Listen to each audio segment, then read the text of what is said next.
The lists of litmus tests to be a Republican lawmaker in Idaho appears to be pretty long. You have the Republican Party platform, where any sidestep from that policy could and has gotten legislators censured.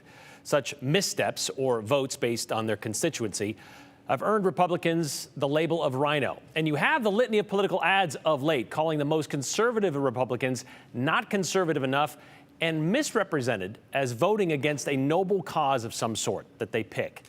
But now those campaigns have begun to expose the infighting, even within what some might call the fringe of the party. Misleading ads and flat-out lies are running rampant these days because of spending from out-of-state political groups.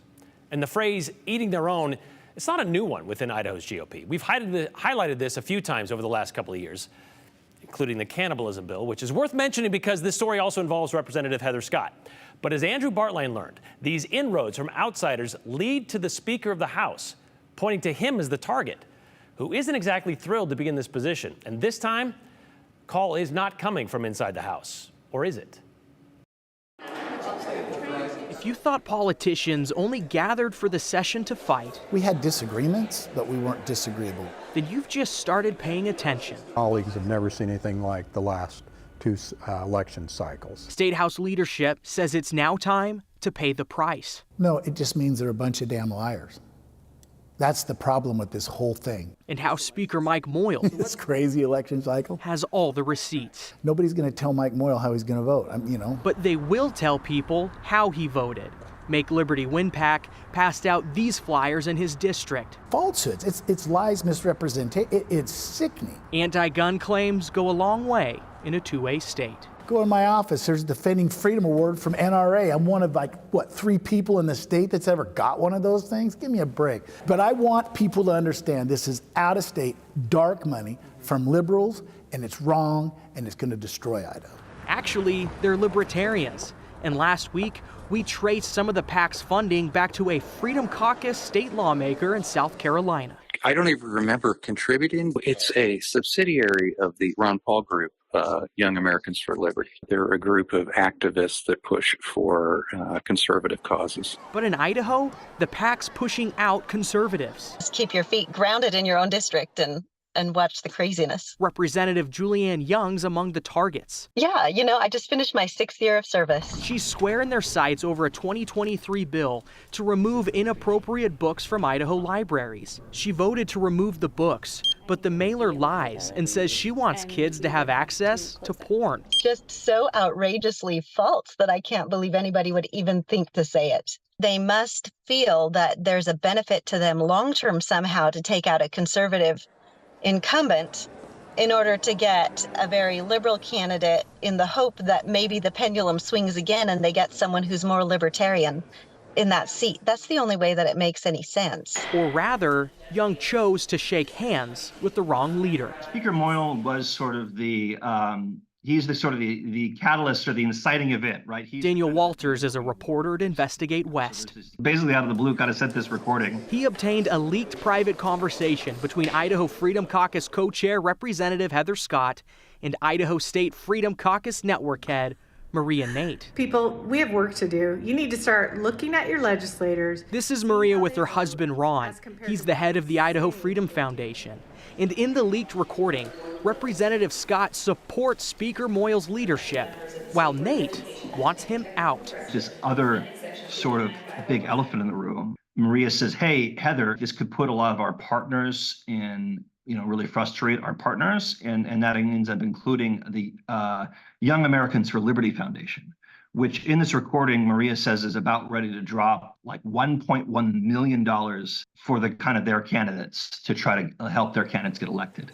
$1.1 million is twice the figure Senate Pro Tem Chuck Winder estimated after the PAC's ads attacked him last week. Well, they're one of the largest ever to spend. They're particularly one of the largest from out of state to spend. And they're now losing favor with conservative colleagues. I have heard from individuals who have donated to that group who are outraged.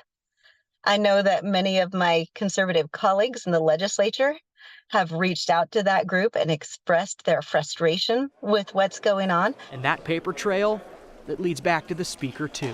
They wrote a letter to me, supporting me and others, supporting me, saying Moyle's done a good job. Just not good enough to keep all those to the right by his side. I feel like Mike has not used every tool in his toolbox to try to crush the left or to push forward conservative priorities. I know school choice is a big piece of it. It's a big reason people are upset with you. Julie Yamamoto stayed the chair of the Education Committee. You say, I'm doing what's right. Why is that right? There was ways around her. That school choice bill didn't just die in education. It died in revenue and tax too.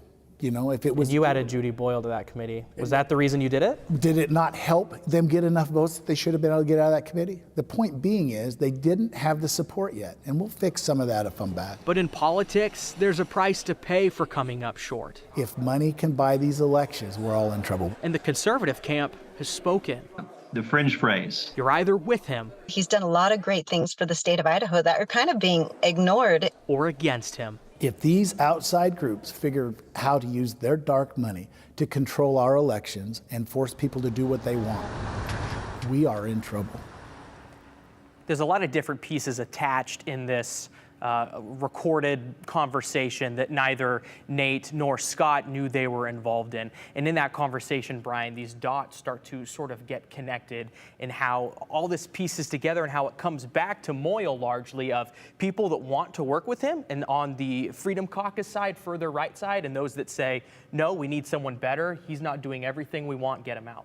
Now, we've heard this recording, just to put that out there. We've had it for a couple of months. We have chosen not to use that recording in today's show to kind of illustrate what these two were talking about. But as you learned today, it's also under investigation by ISP because of how it was obtained. That's what we heard from Investigate West, who initially broke this story earlier today regarding this recording. That's the organization that Daniel Walters works for, who we interviewed. And yeah, it seems that there is a criminal investigation regarding this call, how it was recorded, and ultimately who would be distributing it. And there's a lot to unpack with that call and with everything else that's around it. You've done a fine job doing it. But just to kind of reiterate, this Young Americans for Liberty. First of all, let me start with Young, Representative Young, saying that she is against or is for pornography in libraries, which isn't there, but also for that. She was the one who came up with the original bill, 666. Yep. And wanted a $25,000 fine against librarians because of that. It's just a flat-out lie on that ad. Yes. Okay, so Young Americans for Liberty, they want to put $1.1 million in this. This is the same group that is supporting marijuana legalization in other states and even possibly here in Idaho. Partially what Moyle said as well is there are certain things he's not going to compromise on or entertain, and he said drugs is a big piece of it. I think he was more speaking to, fentanyl dealers, talking about mandatory minimum laws and how he's going to be strong on that. But I imagine marijuana is a similar piece too. He says he's not going to collapse on that. I imagine they don't like that. You mentioned dots. Lastly here, let's connect these dots. Maria Nate. You mentioned she is the husband or the wife of, Idaho Freedom Foundation president, Ron Nate. They gave Moyle an F for his freedom score, by the way. The Idaho Freedom Foundation did. She is the member of the Idaho Freedom Caucus, the state director for the Idaho chapter of that is. She managed her husband's legislative campaigns for a couple of years. She was a delegate to the 2020 Republican National Convention. And possibly biggest, she is the secretary of the Idaho GOP, the state party. She's the secretary. She answers to Chair Dorothy Moon. I did reach out to Chair Moon to ask what she thinks of all of this, about Maria Nate being involved in this, being supporting of and promoting Young Americans for Liberty. Have yet to get a response. So we'll wait and see. We'll wait and see. There's a lot more we could do with this. We'll see if we get to some of that later this week. Thanks, Andrew.